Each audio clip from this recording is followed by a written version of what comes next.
Well, here we are. We're reflecting on a big moment in politics and in history. I wonder, what are you feeling now? Are you feeling celebration? Are you feeling frustration? How do you describe your feelings?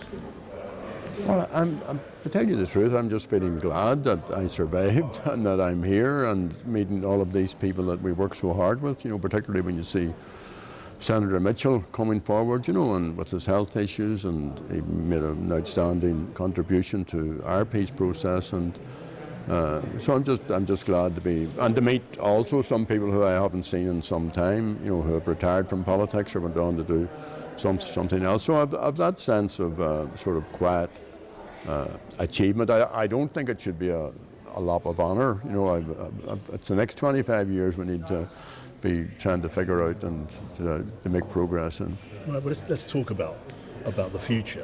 A big theme, a big undercurrent of what's been discussed this week, of the entire any reflection on the Good Friday Agreement is the way that the peace agreement delivered peace.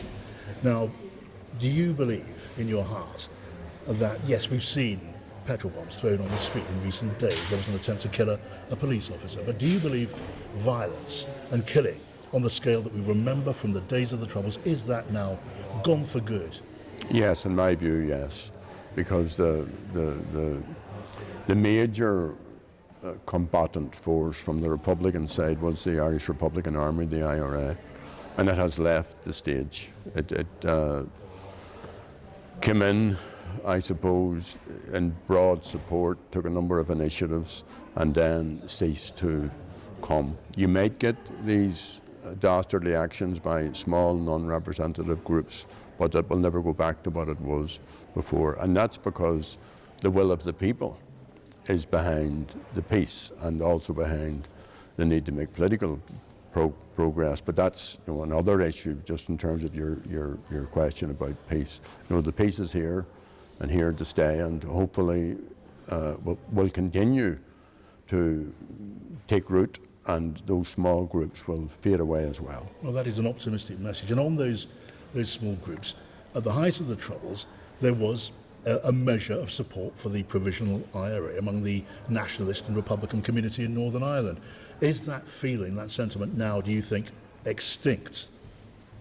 Well, there's no support at all of any consequence for these small groups, and I'm prepared to go and talk to them if they would talk to me, to persuade them that if they're at all genuine about their republicanism or about Irish unity, there's now a peaceful way to achieve that. The Good Friday Agreement has, as part of its protocols, a referendum in which the people will decide the future. So the focus of anybody who's genuinely about the future should be to persuade those who may have a different view of the merits of ending the union. I want to see an end to English government Well, that's rule. interesting, and that's an active offer.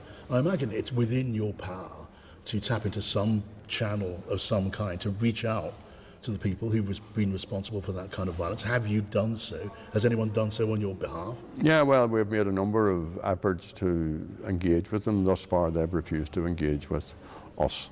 But let's not over-exaggerate. There's greater violence in London. There's greater violence in Dublin. It isn't political, of course, in its nature, but we're in a much better place here than, if you look at other countries, than Ukraine, than Palestine, than Libya or Syria. So that's, bank, without taking it for granted, the huge gains for peace that have been made. And the main thing is the prevailing will of the vast, vast majority of people is for the peace to continue and for the political process to work. Okay, just lastly on that before I move on. Look, it is a threat to the peace of mind collectively of people in Northern Ireland to see this violence taking place. When and if people know who the perpetrators are, should they make contact with the authorities and pass on that knowledge? Because back in the day, that wouldn't have happened. Yeah, of course, people might be reluctant to do that. They might feel under threat and so on. But yes, I think we have a duty to stand up to up against these actions. Right. On the politics, Joe Biden has just left the island of Ireland. When he was at the Irish Parliament, he suggested seemed pretty clear that he felt the British government, the UK government, should do more alongside the Irish government to get power sharing up and running. Do you believe the UK government should do more? And if you do, tell me what more could and should be done by the British government. Well, first of all, I don't think this Tory government and the last number of prime ministers that you've had are invested at all in this process.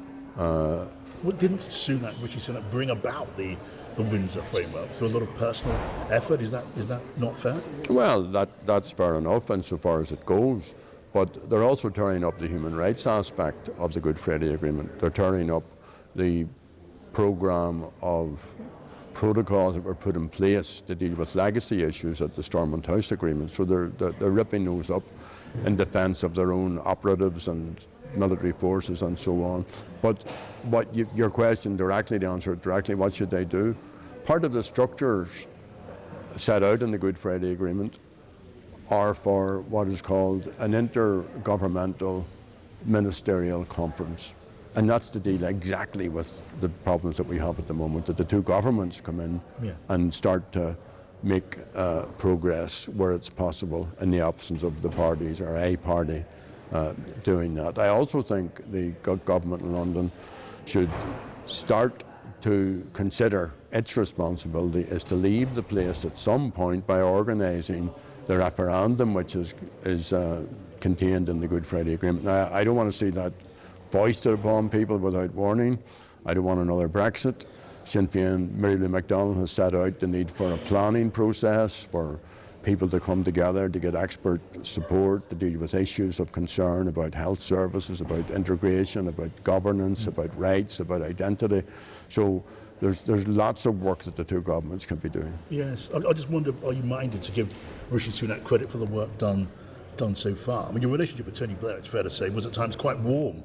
Now, you haven't been able to and haven't built anything like that relationship with the present British Prime Minister, but what would you say about the work that he's done? Well, first of all, that's not my responsibility at this time. That's the responsibility of our leader, Mary Lou McDonald. And of course, we would give credit insofar as it's significant to the Windsor House Agreement.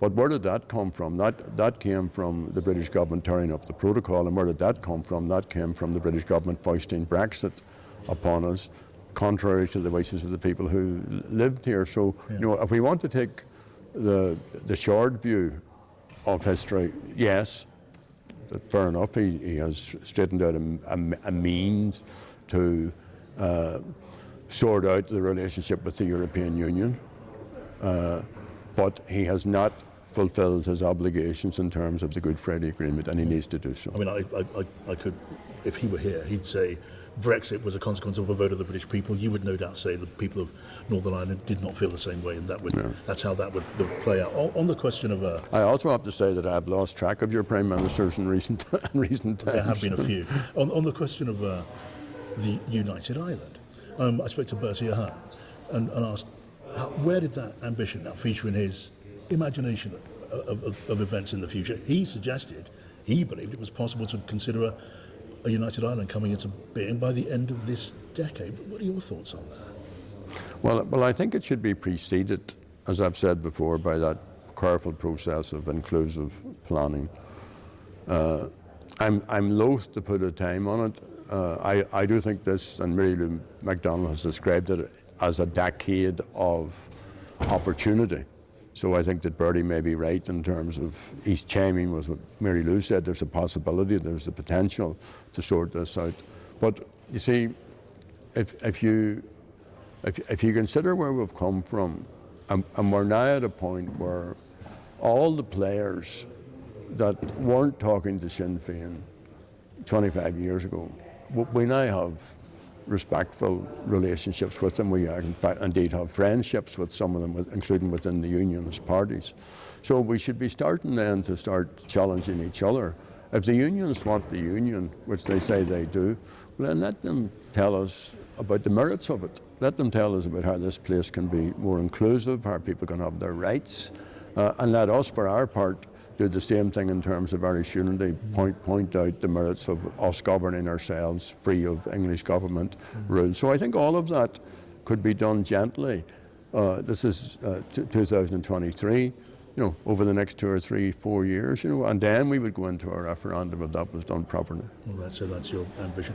I mean, I'm just here till Wednesday. I've been here a couple of days, so I know nothing. But I've been struck by the dynamic that I'm seeing around me of personal relationships. You just say to me, you've got that some, as it were, on your side, have friendships on the other side of the divide. Now that really strikes me. Can you tell me you have friends among unionist leaders, unionist politicians in the unionist committee, just genuine friends? Yes. Given all the background. Yes. In some ways it's hard to imagine. I know Martin McGuinness got on famously well with Ian Paisley. Yeah. But have you got unionist friends? Yes, I would like to consider those who I've worked with. We don't go out for a pint with each other, but we certainly are very, very friendly. We're glad to see each other. We know that we can talk with some confidence about issues which are annoying people or which are difficult for people. So yes, I'm pleased. But I have to say I've always had friends in what we could call the Northern Protestant section, which might not necessarily be people who are avowedly unionist. And I've always had friends with people from the Loyalist section. An interesting dynamic during the Good Friday Agreement talks, that while the DUP left when Sinn Féin went in and the UUP refused to talk to us, the Loyalists had no problem whatsoever. The David Irvines and the Billy Hutchinsons and the Gary McMichaels just immediately shook their hands and talked. Gerry Adams, good to talk to you. Thank you, John, and good luck.